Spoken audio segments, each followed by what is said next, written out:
Good morning, Ian Crouch with your 8:30 Hunter News Update. A teenager has faced court after being arrested at Pelican early yesterday morning after allegedly stealing a car and attempting to evade police. Around 4 a.m. yesterday, a routine patrol attempted to stop a Nissan Pathfinder for a random breath test at Long Jetty, but police say the vehicle failed to stop, leading officers on a chase through several suburbs before road spikes were deployed on the Pacific Highway at Pelican. 5 teenagers were arrested, including a 14-year-old boy who police allege was driving the car. He was refused bail, while 4 girls in the car aged between 12 and 15 have been dealt with under the Young Offenders Act. The Lord Mayor of Newcastle is calling for an independent investigation into the finances and governance of Newcastle Airport.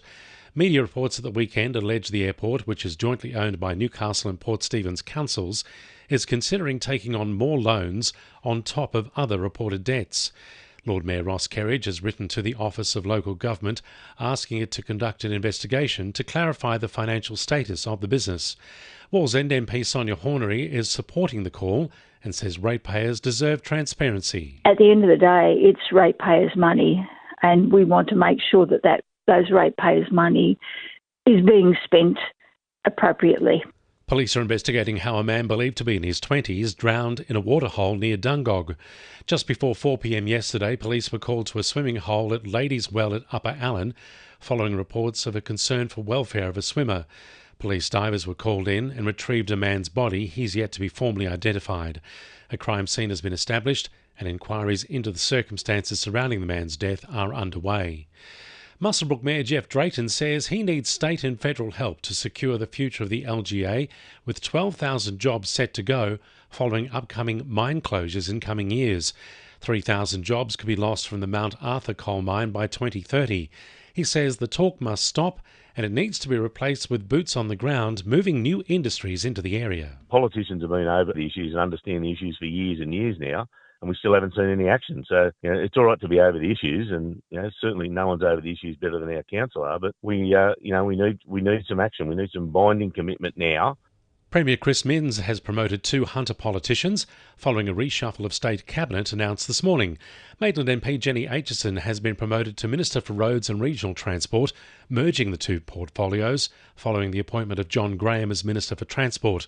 Meanwhile, Upper House MP Emily Serval from Cessnock has been appointed Parliamentary Secretary for Trade and Small Business. Mercy Services is insisting while the decision to close its Singleton aged care facility is a hard one, it's being done legally. Hunter MP Dan Repicoli has accused the not-for-profit of not complying with federal law by putting a hard deadline on the closure and telling residents to get out. But Chair Charles Rees says they're trying to support residents through the closure process. When you look at the Act, there are 7 or 8 things that we need to cover off in that letter, and we have to be very particular about it. So, unfortunately, when you read the tone of the letter, it looks very legal. But when you read what we're trying to comply with under the Act, then, of course, it makes perfect sense what we've done.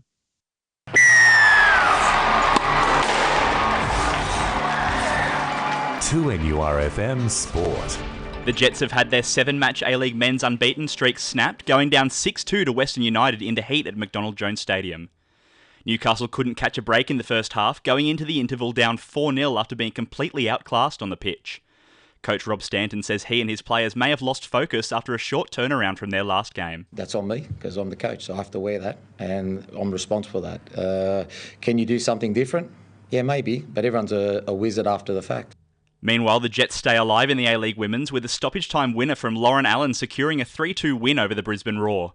Allen told Paramount her side are capable of making a late push to the finals. Just playing like we did tonight, pressure off, and just trying to cause some upsets and just get that ball rolling and, have a good end towards the season. We kind of did that last year as well, and we did make finals, so, you never know. Saturday's NPLW match between New Lambton and Adamstown was abandoned at half-time, with several players showing symptoms of heat stroke. New Lambton led 4-2 at half-time. It's unknown at this stage whether the match will resume at a later date. Newcastle's Julian Wilson and Sarah Baum won the men's and women's Newcastle Surf Fest qualifying series 1000, and Veni Vahai scored twice for the Hunter Wildfires in their drawn 24-all trial match against Bond University. That's sport. I'm Will McGrath. And the winning numbers in Weekend Lotto are 3, 13, 15, 16, 27 and 30, and the supplementaries are 19 and 33. And now you're up to date with the latest 2NURFM Hunter News.